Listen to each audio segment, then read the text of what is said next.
اعوذ باللہ من الشیطان اللعین الرجیم بسم اللہ الرحمن الرحیم الحمدللہ رب العالمین الصلاۃ والسلام علی الرسول الثقلین محبوب رب المشرقین المغربین جد الحسن والحسین ابو القاسم محمد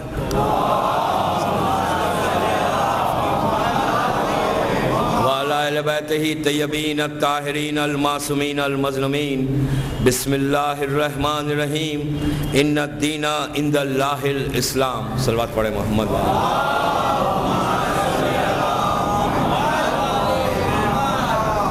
حضرت داران حسین رضوی کالج بامبے کی یہ 6th مجلس ہے.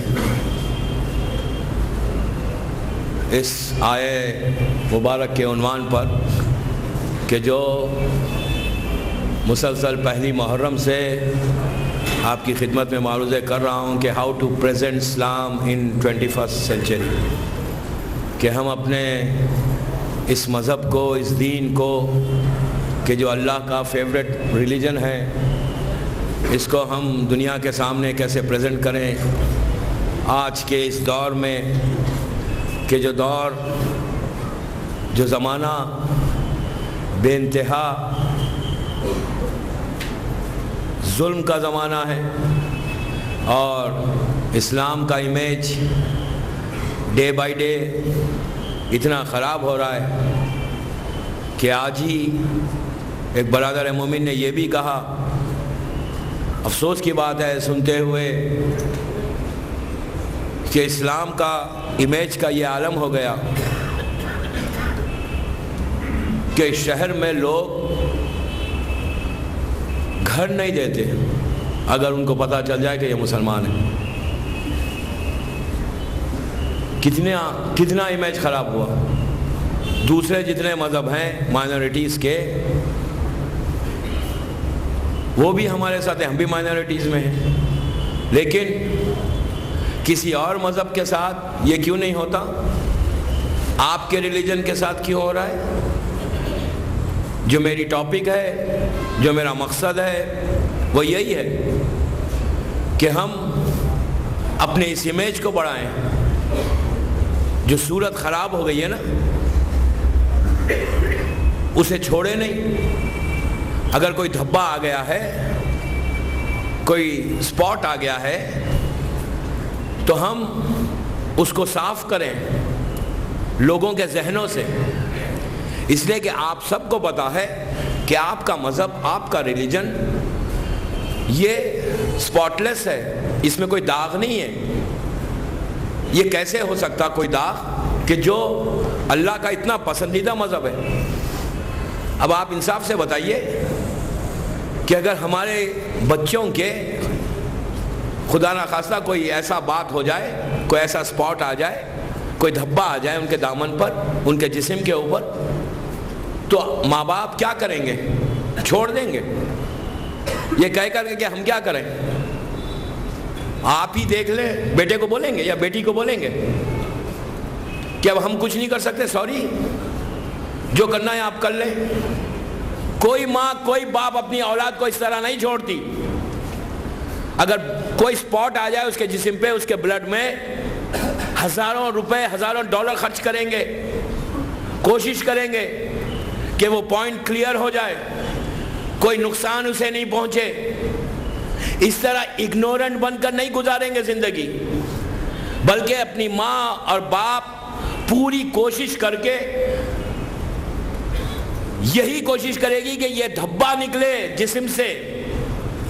بڑے بڑے ڈاکٹرز کو اپروچ کریں گے، خاموش نہیں بیٹھیں گے. اگر فائنینشلی بروکن ہے تو کسی ایسوسیشن کے پاس جائیں گے، کسی بڑے گھر میں جائیں گے، جا کے ریکویسٹ کریں گے، بیگ کریں گے کہ پلیز میری اولاد کے اوپر یہ دھبا آ گیا، یہ بیماری آ گئی. دوستو، اپنی اولاد کے لیے اتنی فکر، اتنی سوچ، اتنی پریشانی کہ راتوں کی نیند اڑ گئی. جو اصل مذہب ہے جس کے ساتھ تم کو اللہ کے پاس جانا ہے. اور یہ جو لائف ہے یہ 60-70 ایئرس کی لائف ہے, 80 ایئرس کی لائف ہے, 90 ایئرس ہے. اس کے بعد اس 90 ایئرس لائف میں اگر کوئی پرابلم آ جائے تو کوئی مسلمان, کوئی مومن, میں عام تو بات ہی نہیں کرتا, اپنے بھائیوں سے بات کر رہا ہوں, کوئی مسلم مومن یہ کبھی خاموش نہیں بیٹھے گا. وہ اپنی پوری ٹرائی کرے گا, ایڑی چوٹی کا زور لگائے گا اور یہ کوشش کر کے اس کو ختم کرے گا.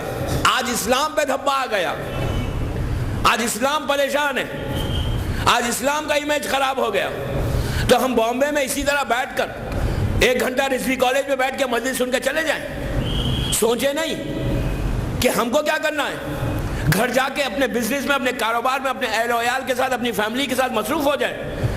ڈسکس نہیں کریں کسی سے, بات نہیں کریں کسی سے, سوچے نہیں. 5 منٹ ہمارے پاس نہیں ہے کہ اسلام کے لیے, امیج کے لیے ہم کیا پلان کر رہے ہیں.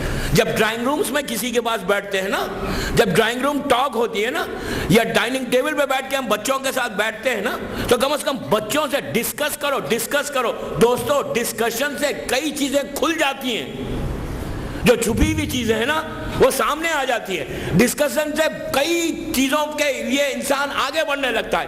اگر کوائٹلی بیٹھ کے زندگی گزارنا چاہتے, خاموشی کے ساتھ شیعہ رہنا چاہتے, تو میں نے آپ کو تیسری مجلس میں کہا کہ کسی امام نے خاموش شیعہ کو پسند نہیں کیا, نہیں کیا پسند.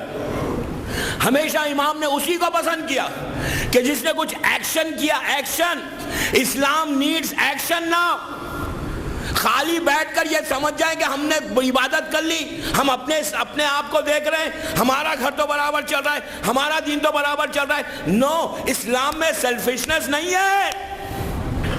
میں کیا کہہ رہا ہوں, میں اپنا نہیں, یہ مت سوچو کہ میں تو ٹھیک ہوں, مجھے دوسروں کی کیا فکر ہے. میں جو کہہ رہا ہوں میں ریسپانسبل ہوں اپنے ورڈز کا, کہ اسلام میں سیلفشنس نہیں ہے کہ میں ٹھیک ہوں, اپنے گھر میں سب کر لوں. نو, اگر یہ رہتا تو اتنا سٹریس جماعت کی نماز کا نہیں ہوتا. پلیز دوستو بیدار ہو کے سنو. اگر خالی سیلفشنس رہتی کہ مجھے اپنا دیکھنا ہے تو کبھی بھی اللہ معصوم جماعت کی نماز کا زور نہیں دیتے. کیوں دیا گیا کہ جماعت میں جاؤ؟ کیوں جاؤ؟ ایک دوسرے سے ملو, ڈسکس کرو, ایک دوسرے کے پرابلمز کو سالو کرو, یہ تمہارا فرض ہے. اسی لیے ثواب اس میں زیادہ ہے. وہاں پہ یہاں تک کہا گیا کہ گھر کی نماز اور مسجد کی نماز میں فرق اتنا ہے کہ گھر کی نماز کی قبولیت کی گارنٹی نہیں ہے, مسجد کی نماز کی قبولیت کی گارنٹی یہ ہے کہ کسی ایک کی نماز قبول ہو گئی تو پوروں کی نماز قبول ہو گئی. سمجھے؟ اگنورنس اسلام میں حرام ہے. کیسے غفلت میں بیٹھے ہوئے ہم کو ٹائم ہی نہیں ہے بابا کہ 5 منٹ بیٹھ کے ہم سوچے میں کیا کہہ رہا ہوں. دھپا آ گیا, دھپا. شہر میں یہ نعرہ ہے, یہ سلوگن ہے, میں ریپیٹ نہیں کرتا, آپ سب بہتر جانتے ہیں. یہ سلوگن ہے کہ ہم نہیں دیں گے. دوسروں میں آپ میں فرق نہیں ہے, دوسرے مائنورٹی زندگی نہیں گزار رہے. میں نے آپ کو امریکہ کی اور یورپ کی باتیں بتائیں کہ کیا عالم ہے وہاں پہ, کہ آپ کو کتنا کرش کیا جا رہا ہے. اس امیج کو آپ کے اوپر فرض ہے کہ اس امیج کو صاف کرو, ایسے صاف کرو درد, تکلیف, پین پین پین ویسا ہو جیسے کسی اولاد کے اوپر ہوتا ہے تو ہوتا ہے. وہ پین لو, پین لو, تکلیف ہو آپ کو, ہر مومن کو تکلیف ہو کہ یہ کیا ہو گیا. افسوس کی بات نہیں, اتنا بڑا شہر اور یہ آواز کہ نہیں ہم نہیں دیتے.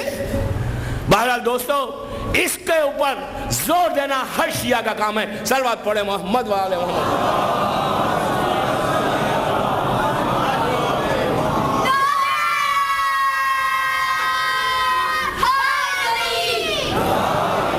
ایک اور پڑھ لیں بآواز بلند.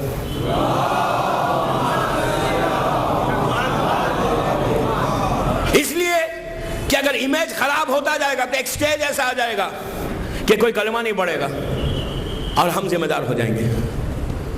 ہم ذمہ دار ہو جائیں گے کہ آپ کو موقع تھا اور آپ نے نہیں دیا. کل بات یہاں تک پہنچی تھی کہ اصل جو روٹس ہیں، اب میرے پاس بالکل ٹائم نہیں ہے، آج کے بعد صرف 3 تقریریں ہیں، 3 گھنٹے ہیں آج کی مجلس چھوڑنے کے بعد، تو مجھے پورا سم اپ بھی کرنا ہے، ان لوگوں تک پہنچنا ہے کہ جنہوں نے اس اسلام کے امیج کو فرسٹ ڈے سے خراب کرنا شروع کیا۔ بات یہی تھی کہ یہ کیسے ممکن ہے۔ کل آپ نے کچھ کتابوں کے ریفرنسز میں نے دیے، اندازہ ہوا کہ کس اصل جو کلپریٹ تھا وہ کہاں سے شروع ہوا، کیسا امیج رسول کو انہوں نے خراب کیا۔ رسول کا امیج تو خراب مکے میں کرتے رہے، لیکن یہ جو مکے کے بڑے لوگ تھے نا، جس کا نام آپ جانتے ہیں، ان میں سب قتل ہو گئے تھے بدر میں۔ بدر میں کوئی باقی نہیں تھا۔ ابو جہل بھی گیا، ابو لہب بھی گیا تھا، عتبہ بھی گیا، ولید بھی مر گیا تھا، سب واسطے جہنم ہوئے تھے۔ ایک پرسنالٹی تھی جو اصل میں جس نے امیج اسلام کو خراب کیا، ایک شخصیت تھی۔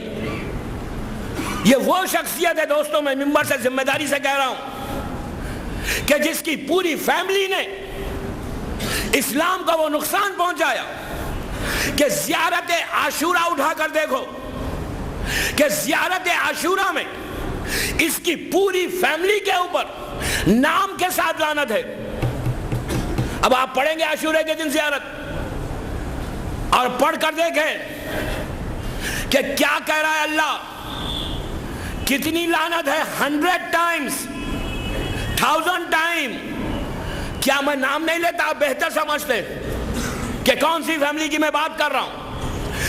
یہ اصل روٹ ہے، یہاں سے روٹ آگے بڑھا، آگے بڑھ کر یہ میں اپنے الفاظ واپس لیتا ہوں، یہ اصل نہیں، اصل اور آگے بڑھ کے آئے گا، لیکن اس کی پوری سپورٹ تھی جس کی وجہ سے وہ پرسنالٹیز جو سقیفہ میں جمع ہوئے، وہ پرسنالٹیز سقیفہ میں تو رسول کی وفات کے بعد آئے۔ میں بچوں کو صرف بتا رہا ہوں، میری بہنوں کو، بزرگوں سے نہیں، کہ یہ لوگ وہ ہیں کہ ان کا سٹیٹمنٹ صحیح بخاری میں آج بھی موجود ہے۔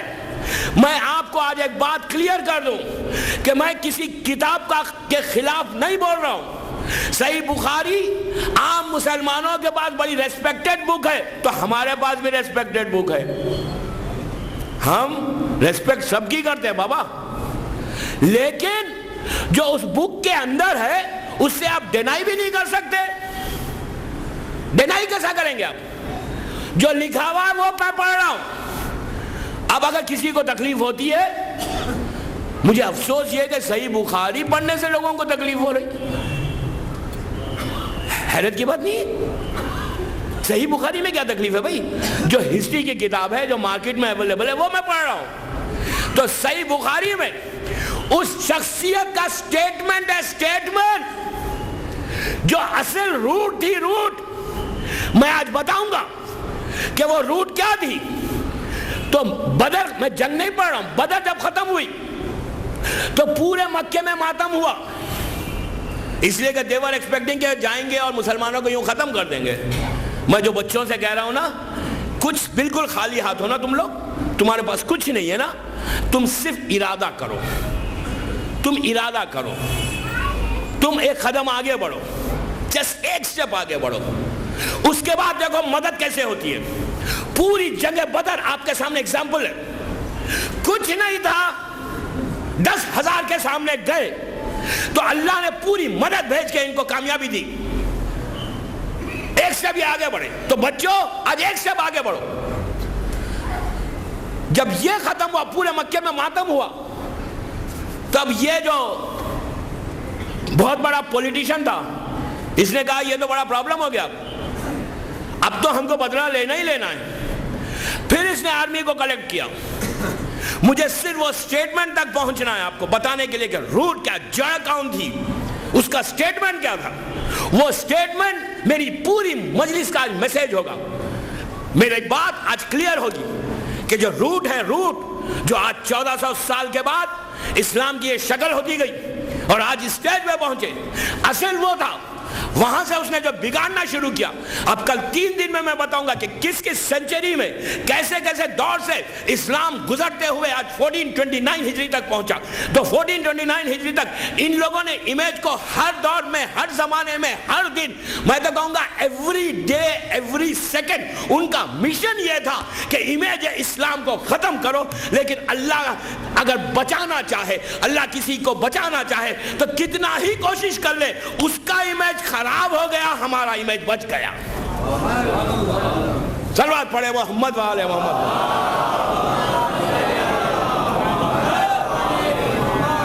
ایک اور پڑھ لیں آواز بلند.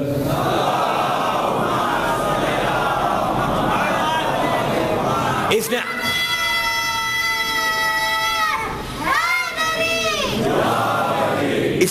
نے کیا کیا, لوگوں کو اب کلیکٹ کرنا شروع کیا.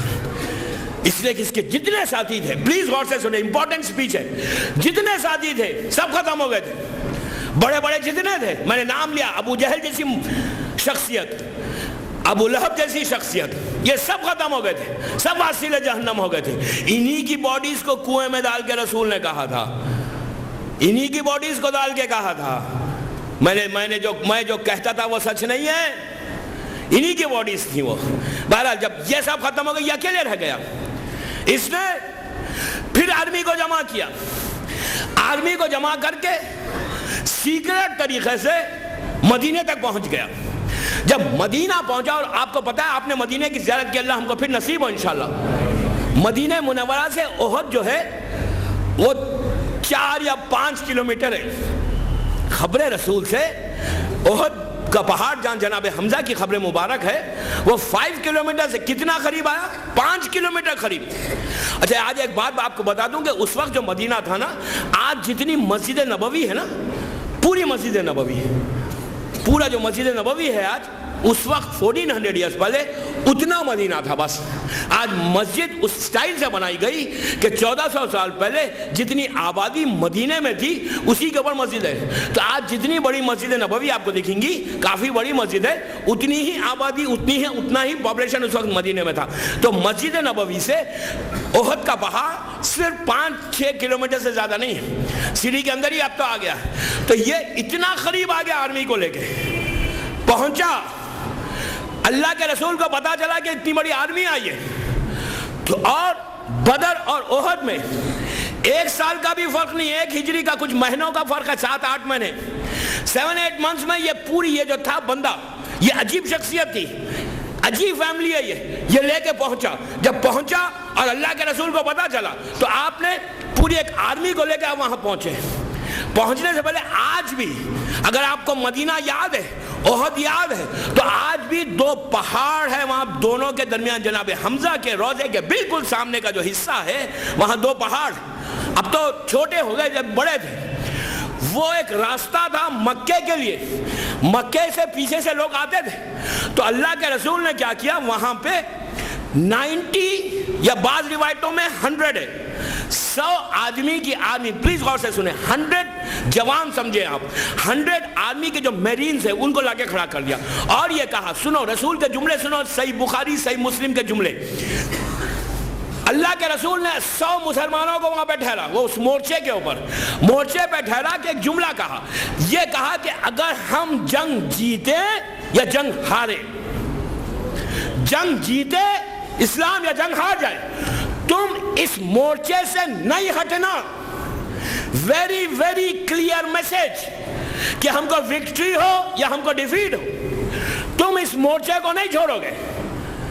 پوروں نے کہا ایکسپٹڈ, ٹھہر گئے.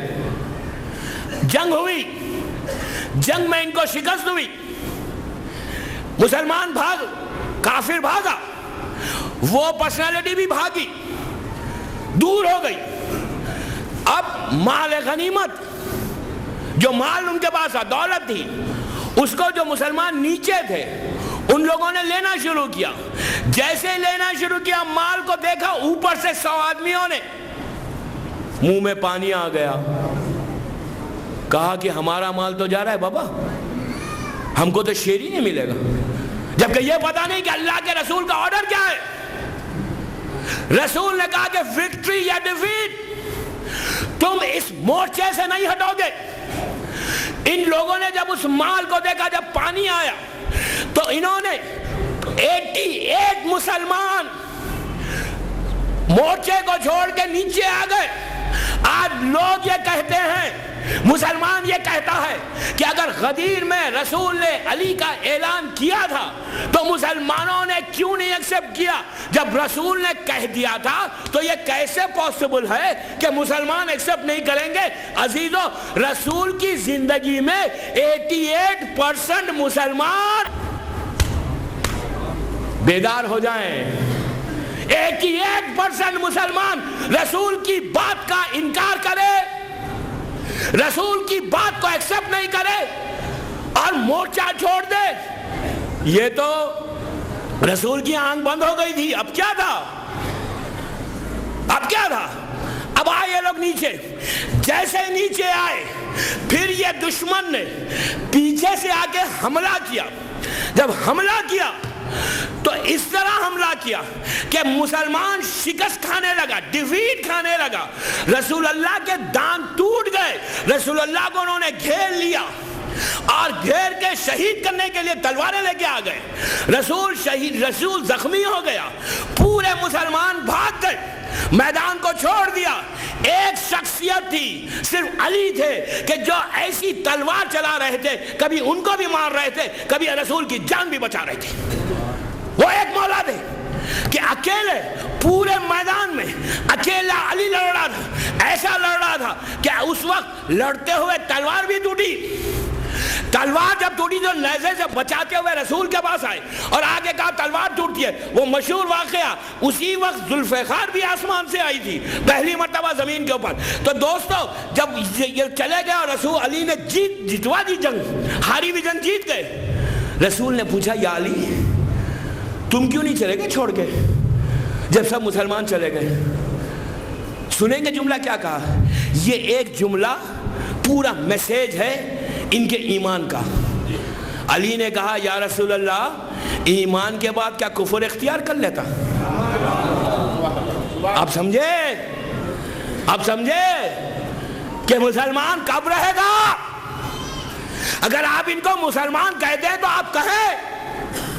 انہی کی کتاب میں آپ سنا ان کا سٹیٹمنٹ جو ہے، میں نے جو اتنے واقعے کی زحمت دی وہ اس لیے دی۔ 3 دن کے بعد واپس آئے، 3 ڈیز کے بعد، 3 ڈیز کے بعد جب واپس آئے، اللہ کے رسول نے پوچھا دیکھ کے کہ where were you؟ کہاں تھے؟ تو کہا اللہ کے رسول، یا رسول اللہ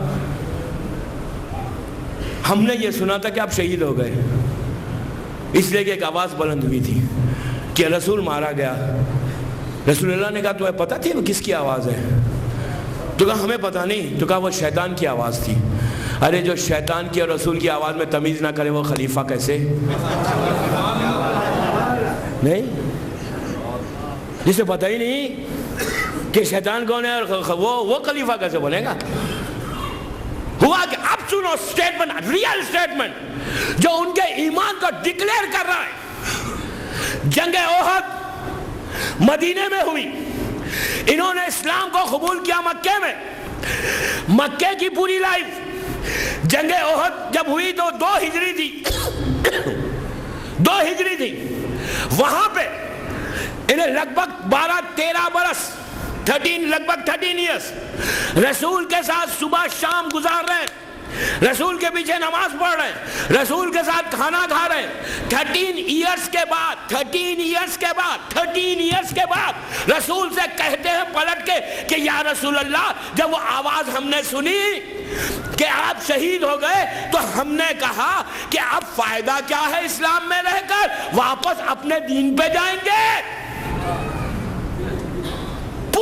پورا سٹیٹمنٹ یہ پروف کر رہا ہے کہ مذہب کو 13 برس کے بعد بھی زبان کی نوک پہ تھا، جان کو بچانے تھا، دل سے نہیں تھا۔ پورا سٹیٹمنٹ بتا رہا ہے کہ ہم کیا کریں، کیوں رہے اسلام کے اوپر؟ جب آپ ہی نہیں رہے تو ہم واپس وہ بت پرستی میں جائیں گے، تو جس شخصیت کی 13 برس تک رسول کے ساتھ صبح شام گزارنے کے بعد ایمان اسٹیج میں ہو، تو اب وہ دشمن رسول علی کیسا ہوگا؟ اسلام کا دشمن کیسے ہوگا؟ یہ وہ پرسنالٹی ہے. میں نام نہیں لے رہا ہوں، کتابیں اٹھا کے دیکھ لے کہ یہ کس کا سٹیٹمنٹ ہے. زیارت عاشوراء، اس میں لعنت ہے.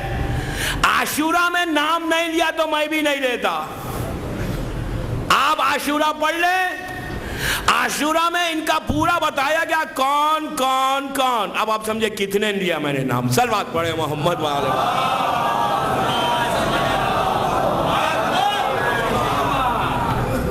ایک اور پڑھنے بابا سے بلند.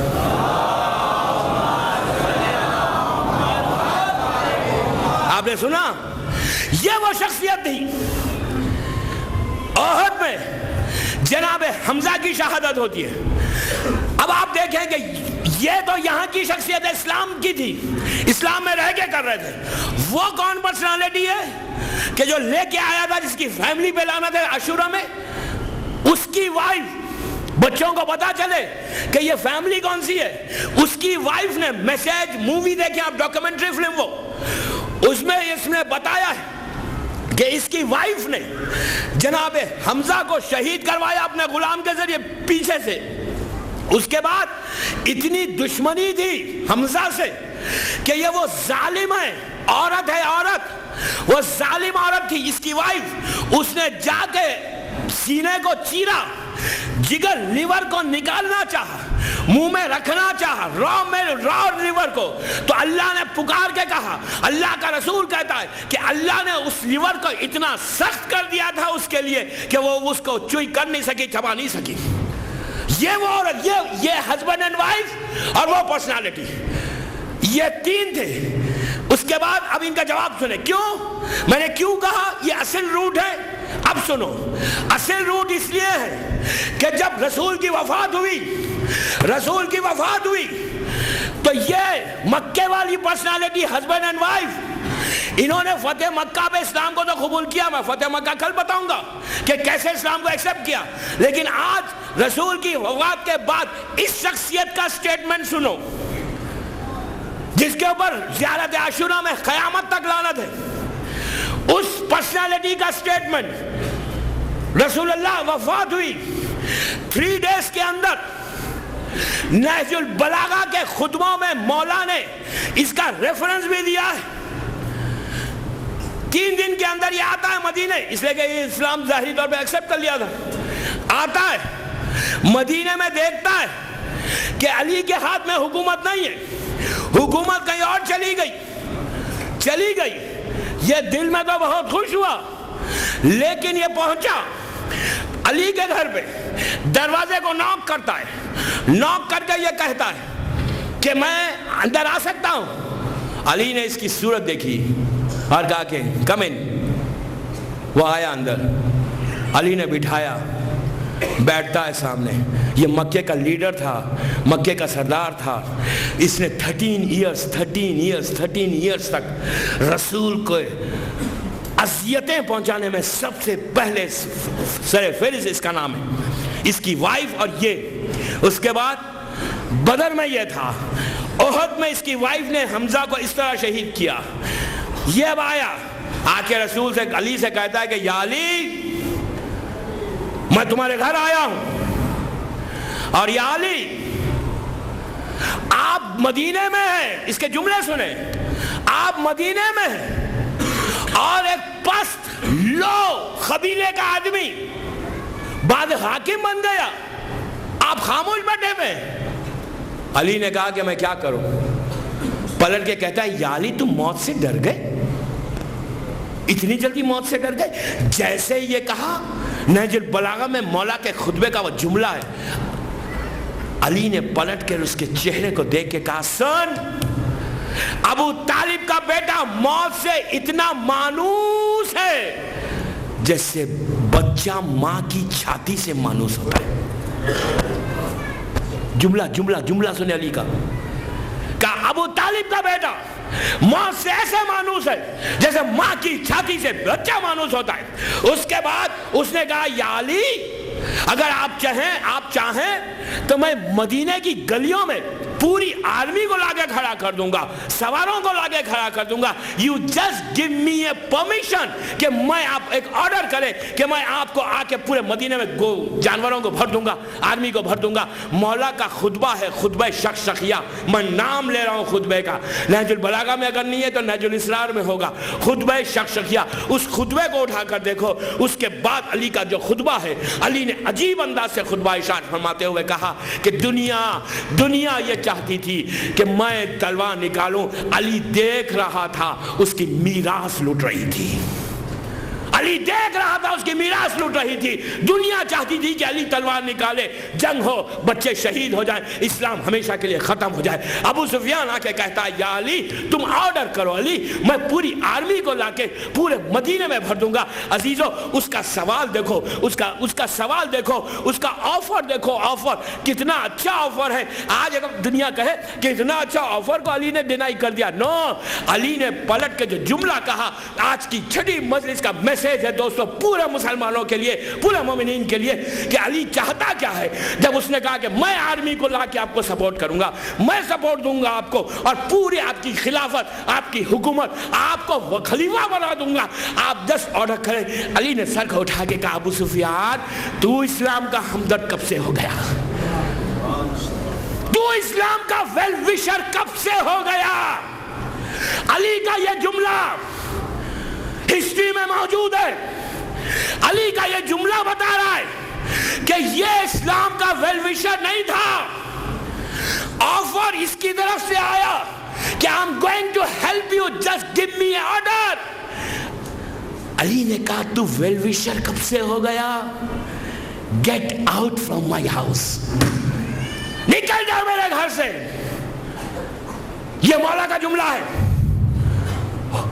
کہا نکل جا میرے گھر سے۔ اب یہ نکلا وہاں سے ذلیل ہو کے، یہ سمجھ کے گیا تھا کہ علی میری ہیلپ لیں گے، اور میں بچوں کو اسلام کا جو میں نے جو اسلام کو ظاہری طور پہ ایکسپٹ کیا ہے جس اس لیے کہ اب میں اسلام کے اندر آ گیا ہوں، اب اسلام کو ایسا تباہ کروں گا کہ علی بھی یاد رکھے گا۔ وہ سمجھتا نہیں تھا کہ علی دنیا کا بادشاہ نہیں ہے، علی روحانی اللہ کی طرف سے آیا ہے۔ علی جانتا ہے کہ اسلام کو اس وقت کس چیز کی ضرورت ہے۔ امام نے پلٹ کے کہا get out from my house, نکل جاؤ میرے گھر سے۔ ذلیل ہو کے باہر آتا ہے، آ کے بگ باس کے پاس جاتا ہے۔ اب آپ سمجھیں جو بھی بگ باس ہے، ٹال ہینڈسم، جگہ بگ باس کے پاس جا کے کہا میں آ گیا ہوں، and you know me very well what I am. اس نے کہا میں جانتا ہوں، میں بھی تو آپ ہی کے خاندان کا ہوں۔ نہیں کہا یو نو می نا، کہ میں کون ہوں؟ اس نے کہا یس سر۔ بولا مجھے شیر چاہیے، شیر، ورنہ میں تمہیں جینے نہیں دوں گا۔ اب اسے پتا ہے کہ علی حکومت نہیں لے گا، کہا مجھے شیر چاہیے، شیر۔ تو یہ بھی بڑا پولیٹیشن تھا، اس نے کہا کہ اگر یہ مکے میں مدینے میں رہے گا تو یہ سب سے بڑا پرابلم کریٹر ہے، مجھے حکومت، ہم کو حکومت کرنا ہے۔ جو اولڈ مین تھے نا، وہ تو تھے ہر وقت پوچھتے تھے ان سے، ایکچولی ریموٹ ان کے ہاتھ میں تھا۔ اولڈ مین تو تھے، ان پہ بھی زیارت عاشورہ میں لعنت ہے، میں نام تو لے ہی نہیں رہا ہوں۔ اس نے کہا مجھے شیر چاہیے، شیر۔ تو اس نے کہا بہتر یہ ہے کہ اس کو مدینے سے نکال دو، نکال کر شام بھیج دو۔ کیوں سیریا بھیجو؟ اس وقت کا سب سے بڑا اسٹیٹ جہاں سے زیادہ اکانومی جو سب سے زیادہ سپورٹ کرتی تھی, سب سے زیادہ پیسہ جہاں سے آتا تھا, اس کو اس شہر کا, اس سٹی کا گورنر بنا کے بھیج دیا. اور بھیجتے وقت یہ کہا میں تم کو اسی لیے بھیج رہا ہوں کہ تم سے ہمارا معاہدہ ہے کہ تم اہل بیت کو چین سے بیٹھنے نہیں دو گے. امام جعفر صادق علیہ السلام سے جب پوچھا گیا تھا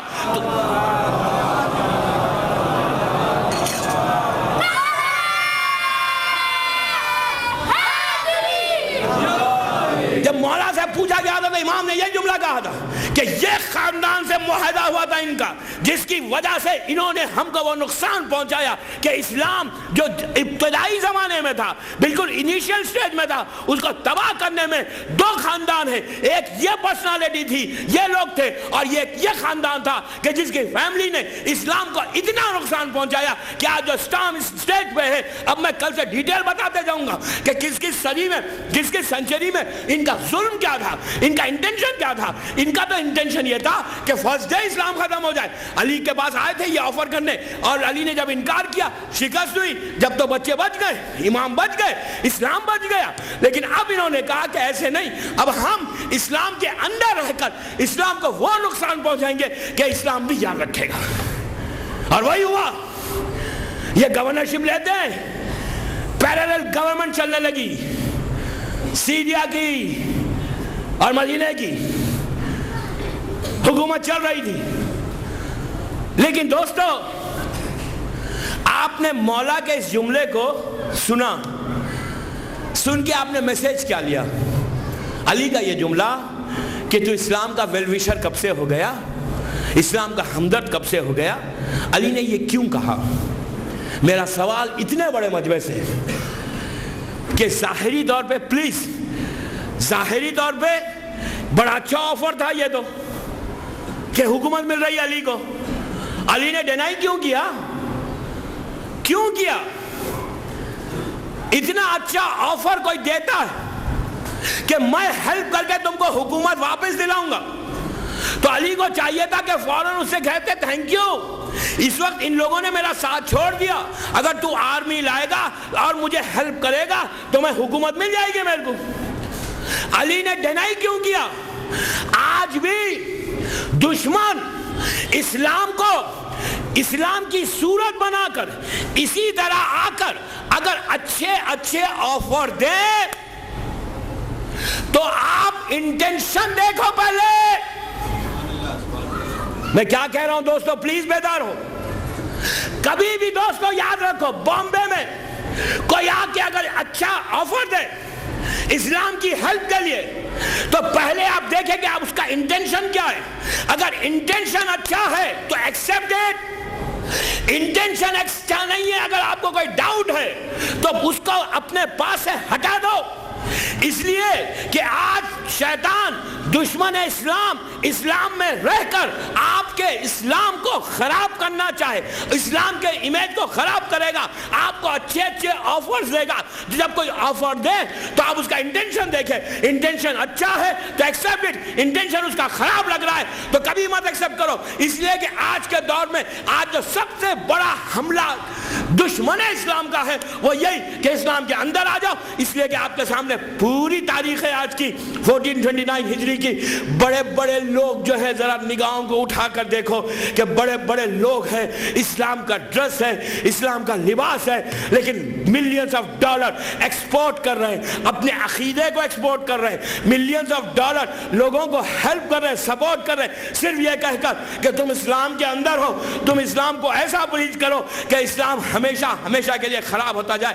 میں آپ سے پوچھنا چاہتا ہوں کہ 1429 ہجری میں آج 208 میں وہ کون سی پرسنالٹیز ہیں, میں نام نہیں لے سکتا, 1428 میں کون سی پرسنالٹیز ہیں کہ جنہوں نے اسلام کے امیج کو خراب کرنا شروع کیا اور آج اسٹیج پہ لا دیے. لیکن سامنے بڑا اچھا ڈریس ہے, بڑا اچھا لباس ہے, چہرہ مسلمانوں کا ہے.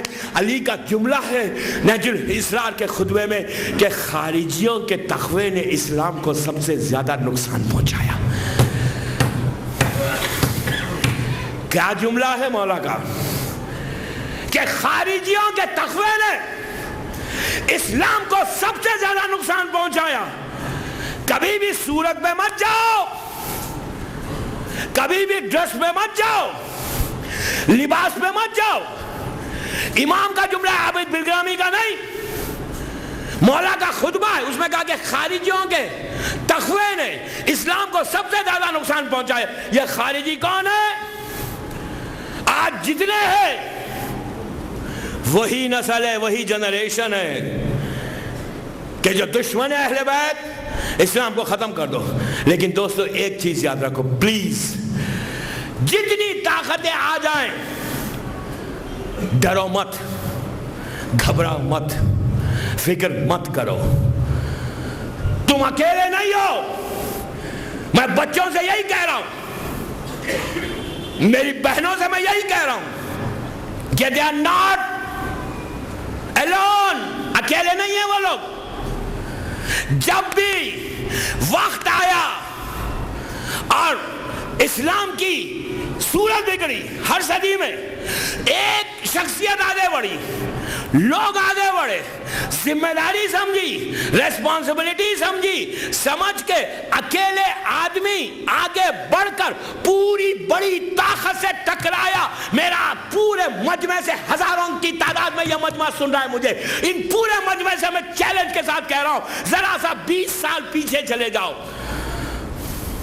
20 سال پیچھے جاؤ, 20-25 سال. اس وقت کی سب سے بڑی طاقت ایران کی تھی, مڈل ایسٹ کی. پلیز غور سے سنو دوستو, میری پوری مجلس کا خلاصہ ہے, کنکلوژن ہے. Just go back 25 years.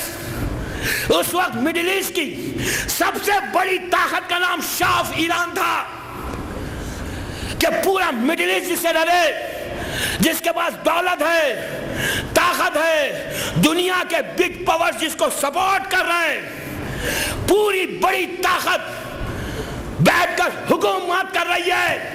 اس وقت ایک پرسنالٹی اٹھتی ہے, کوئی اس کے ساتھ نہیں ہے, کوئی ہتھیار اس کے پاس نہیں ہے, کوئی ظاہری طور پہ بڑا بگ پاور سپورٹ نہیں کر رہا ہے.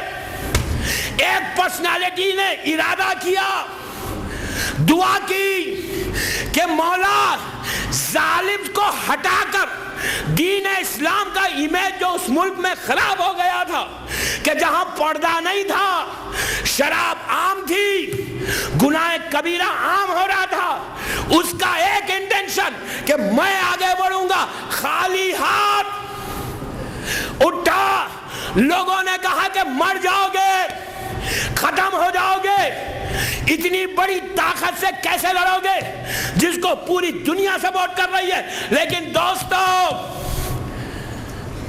10-15 سال کی محنت, اللہ کی سپورٹ, اتنی بڑی طاقت کو ایسا ذلیل کیا کہ جب وہ اپنے ملک سے اڑا, تہران سے اڑا, تو پوری دنیا کی زمین کوئی ایکسپٹ کرنے تیار نہیں تھا. دوستو بیدار ہو کے سنو پلیز, پلیز بیدار ہو جاؤ, پلیز بیدار ہو جاؤ.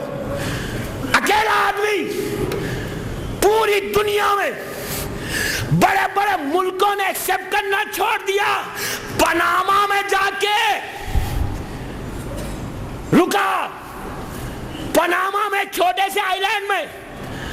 اور اس کے برعکس اللہ جب ذلیل کرتا ہے کسی کو, اس کے برعکس آقا کو, رہبر کو اس ملک سے نکالا گیا تھا اس ظالم نے. اللہ نے رہبر کو وہ عزت دی کہ جب رہبر پلٹ کر آئے 3 ملین لوگ مہرآباد ایئرپورٹ پہ استقبال کے لیے کھڑے ہوئے. کہاں ہیں دوستو, کہاں ہو؟ کیا کہہ رہا ہوں میں, مارل کا بوسٹ کرنا چاہتا ہوں کہ باندرا کا ہر بچہ اپنے گھر سے خمینی بن کر باہر نکلے. صلوات پڑھے محمد والے محمد.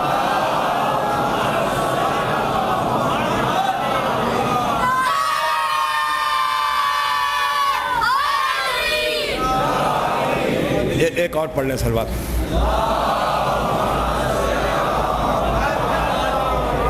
نہیں, میں نے غلط کہا, سب کو یاد ہوگا 25 ایئرز پیچھے چلے گئے، سب کو یاد ہے کہ کیا ہوا. وہی تو کہہ رہا ہوں پہلے دن سے، ڈرو مت، خوف مت کھاؤ، تمہارے پیچھے طاقت ہے خدا کی، معصومین کی. ایسی عزت دی امام نے کہ اس شخصیت جو اتنا بڑا آدمی تھا شرنک ہو گیا. کسی ملک نے ایکسپٹ نہیں کیا.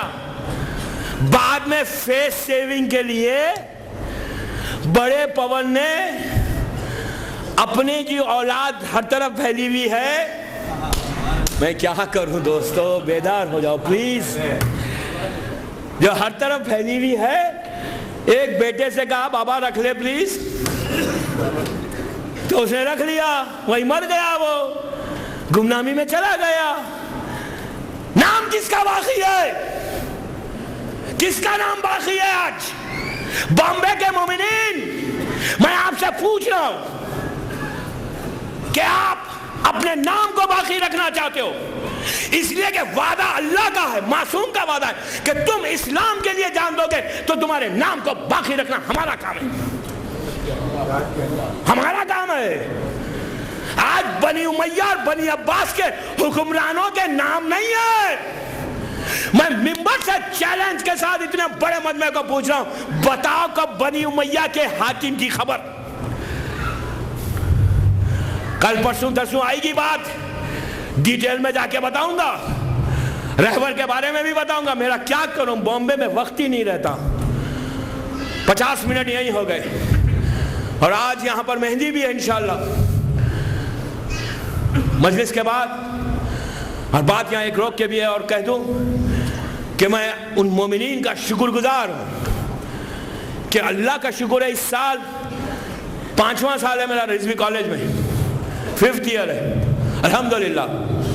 اس سال آپ سب نے تعاون کیا، میری بات پہ عمل کیا. بچوں نے جو شروع کیا ہے اس کے ساتھ ان لوگوں نے مجھ سے کہا کہ بہترین ریسپانس آیا، بہت اچھا فیڈ بیک آیا. مومنین آگے بڑھے، اپنے کانٹیکٹس دیا، اور کانٹیکٹس دے کر، لیکن دوستوں کوشش یہ کرو کہ جو بزنس کمیونٹی ہے، جو تاجر لوگ ہیں، ان لوگوں سے جب آپ ملیں گے تو جب تجارت ہو تو یہ لوگ آپ کو آپ کی جو ضرورت ہے وہ ان تک پہنچاؤ. پیسے کا تو یہاں معاملہ نہیں ہے، مانیٹری کچھ فائدہ نہیں دونوں کو، یہ لوگ تو صرف برج بن رہے ہیں، برج ان تک پہنچاؤ تو یہ لوگ آپ کو ان مومنین کے کانٹیکٹس دیں گے جو آپ کو ہیلپ کر سکیں گے بزنس میں. کہ سامان کسی سے کہیں سے لینا ہے آپ کو، مثال کے طور پہ اگر آپ کو علم نہیں ہے تو یہ بتائیں گے کہ یہ مومن کے پاس یہ سامان اویلیبل ہے which you need it now، تو آپ کو کانٹیکٹس دیں گے، آپ مل لیں. ان کا ایک ای میل بھی ہے، انہوں نے ای میل بھی بنایا ہے، بعد میں فلائرز آپ کو شاید دیں یہ لوگ، تو میں صرف ای میل ایڈریس پڑھ کے سنا دیتا ہوں کہ 5force@gmail.com یہ ان کا ای میل ہے. کریں بڑے آگے، میری کم از کم 6 دن اور 3 دن کی محنت پہ بامبے کے، میں تو آپ پہ فخر کرتا ہوں دوستو. I'm proud of you, I'm really proud of you کہ ماشاءاللہ رضوی کالج کا مجمع ایلیٹ کراؤڈ، پڑھا لکھا مجمع، قابل مجمع. اللہ آپ کے رزق میں برکت عطا کرے، اللہ آپ کو سلامت رکھے، اللہ رضوی صاحب کی توفیقات میں اضافہ کرے کہ اس مرد مومن نے اتنا بڑا اہتمام عزاداری کا کیا. اللہ ان کو صحت کے ساتھ رکھے اور ان کے رزق میں برکت عطا کرے. صلوات پڑھے محمد و آل محمد. اور ایک مجلس کا اعلان بھی سن لے پلیز. مجھ سے ریکویسٹ کی گئی کہ میں آپ کے سامنے اعلان کر دوں. 8 مجالس ہیں، وینیو ہے گلستان ہند کوآپریٹو جوہو اسکیم. ڈیٹ ہے 12 محرم 12 to 20 محرم مجالس ہوں گی، اور 12 محرم سے عاشورے کے بعد ٹیوزڈے سے 16 محرم تک میں پڑھوں گا انشاءاللہ. اس کے بعد مولانا نور علی عابدی صاحب پڑھیں گے 17 سے 20 تک، شب میں 9 بجے گلستان میں، اور 7:30 بجے بینڈرا مسجد میں 12 محرم سے 16 محرم تک میں آپ کو مجلسوں سے خطاب کروں گا. اور ایک آخری ریکویسٹ کہ یہ جمعے کے دن پرسوں نماز جمعہ کے فوراً بعد بینڈرا مسجد میں میری مجلس ہے. بانی مجلس کی خواہش ہے کہ میں آپ تک پیغام پہنچا دوں کہ زیادہ سے زیادہ مومنین بینڈرا مسجد آئیں اس فرائیڈے کو, کمنگ فرائیڈے نے ڈے آفٹر ٹمارو, آفٹر نماز. صلوات پڑھ لیں محمد وعلیہ.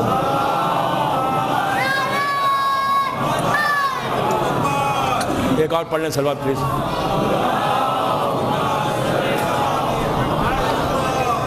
دوستوں میں نے آج صرف ہیڈ لائنز دی, انشاءاللہ اس کی ڈیٹیلز کل بتاؤں گا. رہبر کا کیا عالم تھا, کیسا مدد کی, آج میں نے صرف ہیڈ لائنز دی ہے.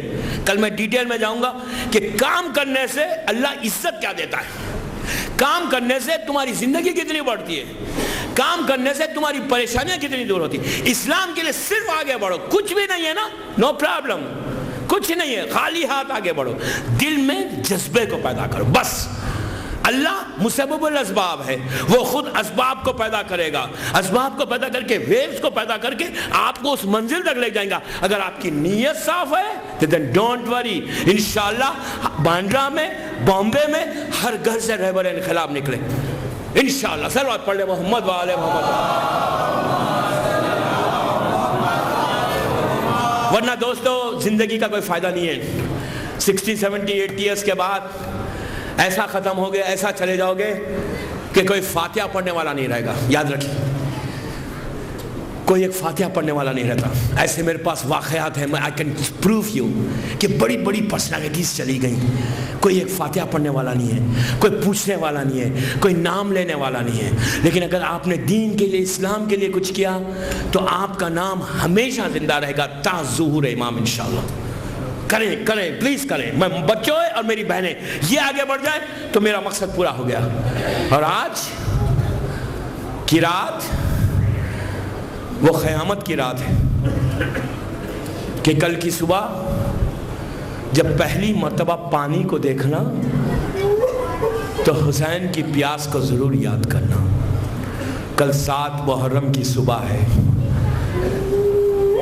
پہلی مرتبہ پانی کو دیکھو تو علی اکبر کے اس جملے کو یاد کرنا کہ بابا تھوڑا سا پانی مل جائے, یا علی اصغر کی سوکھی ہوئی زبان کو دیکھنا, یاد کرنا کہ پیاس کے مارے رباب کا یہ بیٹا اپنی سوکھی ہوئی زبان سوکھے ہونٹوں پر پھیر رہا تھا. یا امام حسین کا یہ کہنا کہ روز عاشور میری پیاس اتنی تھی کہ زمین اور آسمان کے درمیان ایک دھواں تھا. دوستو کل, آج کی رات قیامت کی رات ہے. پلیز پہلی مرتبہ کل صبح جب فجر پہ اٹھ کے پانی کو دیکھو, قاتلان حسین پہ ضرور لعنت کرنا کہ آج سے 61 ہجری 7 محرم جب آئی تو خیام حسینی میں ایک قطرہ پانی نہیں تھا. چھوٹے چھوٹے بچے ہاتھ میں خالی کوزے لے کر ایک خیمے سے دوسرے خیمے میں جا رہے تھے اور کہتے جاتے تھے الاتش الاتش, ارے ہم پیاسے ہیں. اور اسی طرح حسین کے پاس آ کے بچے خالی کوزے لے کے کہتے آقا پیاس مارے ڈالتی ہے.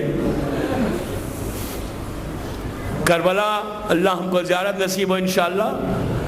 مظلوم کربلا کے روزے میں ایک ذاکر تھے جو روزانہ مظلوم امام کے مصائب پڑھتے انہی کے روزے میں. ایک دن خواب میں دیکھا کہ حسین ابن علی خود آئے ہیں اور آ کے کہہ رہے ہیں کہ ذاکر تو میری مصیبت کو بیان نہیں کرتا. تو اس نے کہا ہاتھوں کو جوڑ کے کہ مولا میں یہ بیان کرتا ہوں کہ آپ پہ اتنی مصیبتیں گزری, جوان بیٹا شہید ہو گیا, قاسم پامال ہو گیا, عباس کے شانے کٹ گئے, علی اصغر شہید ہو گیا, بہن کا گھر اجڑ گیا, ہر آپ کی مصیبت کو بیان کرتا ہوں. تو امام نے پھر کہا ذاکر تو میری مصیبت کو بیان نہیں کرتا. تو امام نے جب یہ کہا تو ذاکر پریشان ہو گیا, ہاتھوں کو جوڑ کے کہنے لگا مولا پلیز اب آپ ارشاد فرمائے کہ میں آپ کی کون سی جو عظیم مصیبت تھی عاشورے کے دن میں وہ بیان نہیں کرتا. تو حسین نے عجیب جواب دیا. حسین نے کہا ذاکر کہ روز عاشور میرے لیے یہ اتنی عظیم مصیبت تھی کہ جب میں خیمے میں آتا چھوٹے چھوٹے بچے ہاتھ میں کوزہ لے کر آ کے کہتے آقا آج 3 دن ہو گئے ہم پیاسے ہیں۔ عزیزو ساقی کوثر کا لال تڑپ جاتا کہ میں کیا کروں، ان بچوں کی پیاس کیسے بجھاؤں۔ سکینہ کبھی آ کے کہتی، کبھی دوسرے بچے آ کے کہتے کہ مولا 3 دن ہو گئے آئے قطرہ پانی نہیں ہے، تو حسین کہتے ہیں یہ وہ عظیم مصیبت تھی میرے لیے۔ اور آج اس عزا خانے میں، اس رضوی کالج میں اس شہید کا ماتم ہے کہ جو حسن کا یتیم ہے۔ آج آپ مہندی اٹھائیں گے دوستو، جب مہندی کی سواری آئے تو یہ سمجھنا کہ شاید پیچھے کوئی دولہا بھی ہو یا دلہن بھی ہو۔ مہندی کی رسم ہمارے پاس اتنی رائج ہو گئی۔ اچھا میں ایک بات آپ کو یہاں بتا دوں کہ میں تو عرب میں رہتا ہوں، کویت میں رہتا ہوں، وہاں پہ 40% شیعہ ہیں، 100 کے قریب عزا خانے، لیکن 7 محرم کو وہاں عرب میں بھی دستور ہے مہندی کا، وہاں بھی مہندی اٹھتی ہے۔ جب مہندی آتی ہے تو عربی عورتیں اور مرد سر پیٹنے لگتے ہیں۔ اور اللہ آپ کو کربلا کی زیارت نصیب ہو ہم کو۔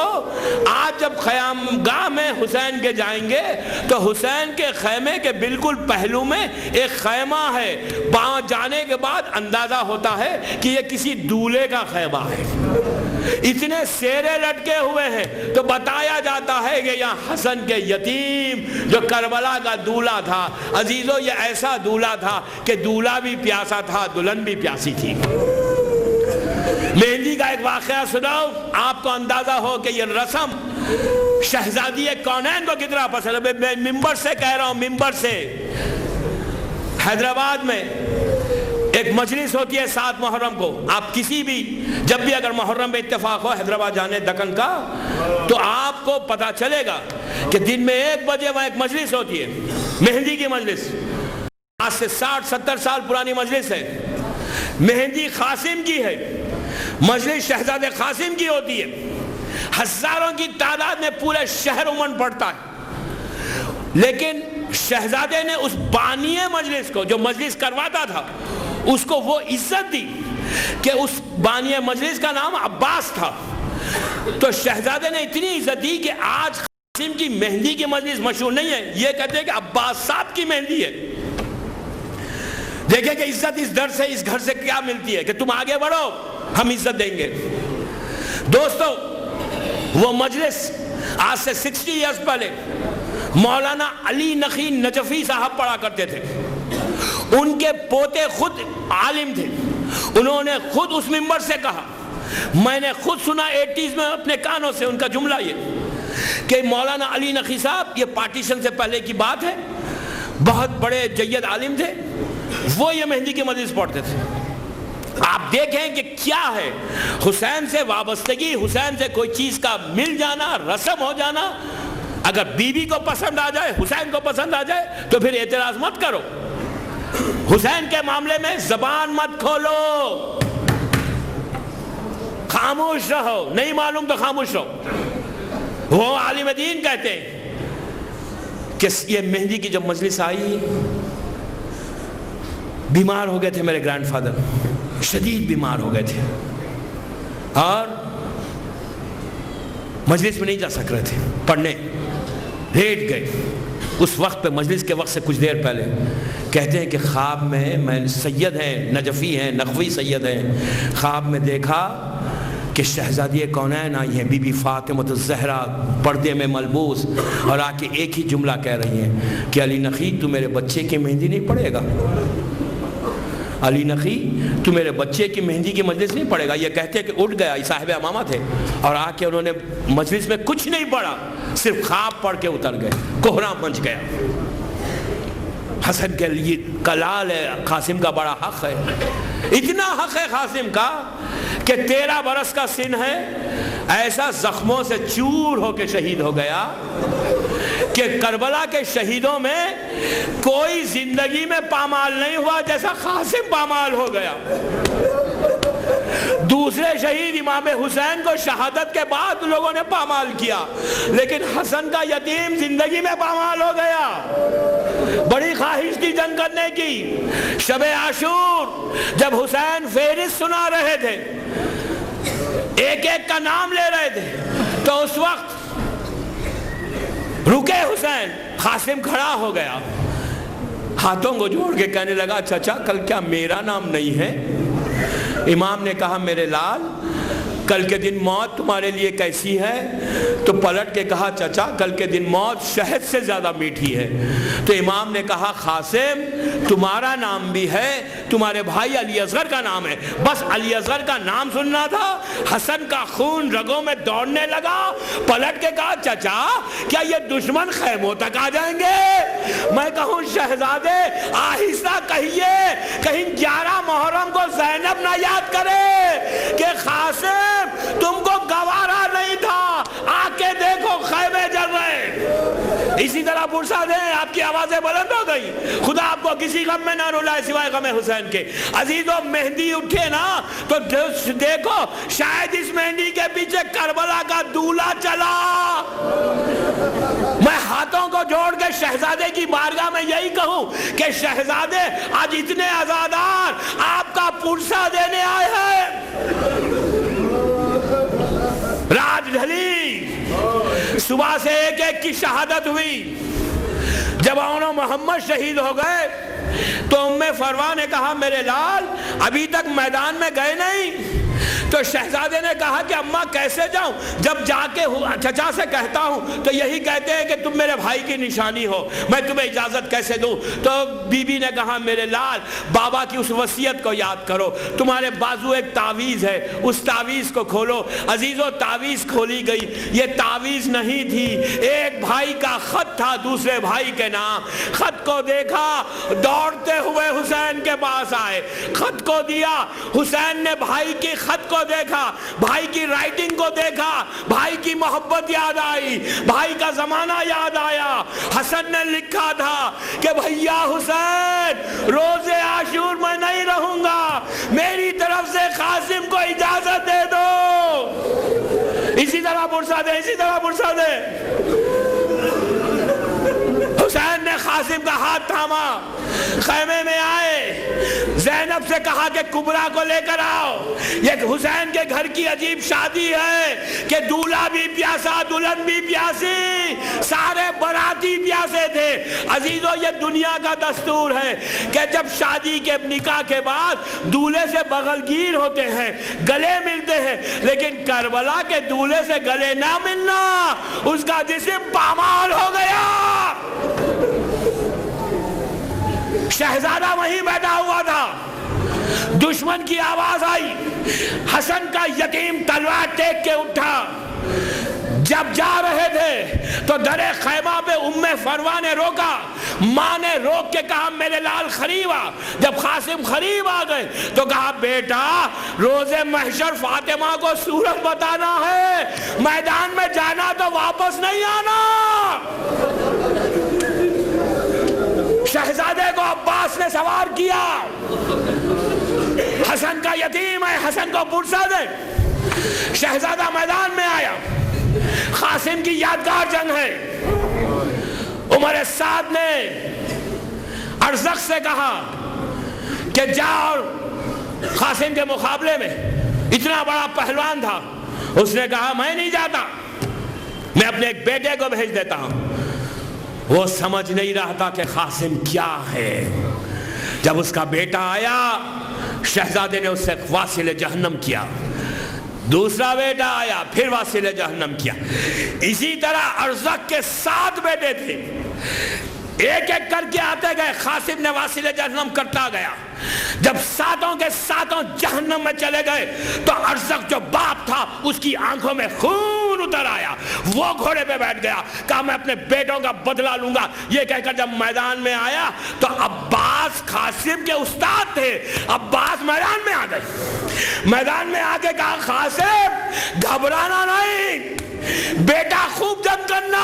عزیزو اب جو قاسم نے جنگ کی، ایک سٹیج ایسا آیا کہ قاسم کے ہاتھ پہ ارزق کا سر آیا تو عباس خوشی کے مارے دوڑتے ہوئے میدان میں آ گئے، قاسم کو سینے سے لگایا، کہا بیٹا خوب جنگ کی، بابا کی جنگ یاد آ گئی۔ یہ حسن کا لال تھا۔ عزیزوں بس میں نے زحمت کو تمام کیا۔ قاسم اتنے حسین تھے، اتنے خوبصورت تھے کہ حسین نے قاسم کے چہرے پہ ایک نقاب ڈال دی تھی کہ کہیں میرے بچے کو نظر نہ لگ جائے، لیکن عزیزوں جب شہزادہ لڑتا تھا تو چہرے سے نقاب ہٹتی تھی، نقاب جب ہٹی تو دشمن نے پکار کے کہا کتنا حسین ہے، کتنا جمیل ہے۔ ارے جو دشمن کی نگاہ میں حسین ہو وہ ماں کی نگاہ میں کیا ہوگا۔ قاسم لڑتے لڑتے گھوڑے سے زمین پر آئے، کہا چچا میری مدد کو آئیے۔ کربلا کا دولہا ہاتھوں کو زمین پہ ٹیک کے چچا کا انتظار کر رہا تھا۔ حسین عباس رضی اکبر چلے، تلوار چلی، ادھر کے گھوڑے ادھر ہونے لگے۔ قاسم پکارنے لگے کہ چچا میری مدد کو آئیے۔ جب حسین پہنچے قاسم کے لاش کے ٹکڑے ہو چکے تھے۔ حسین فریاد کرنے لگے کہ میرے لال تو نے مدد مانگی اور میں مدد نہیں کر سکا۔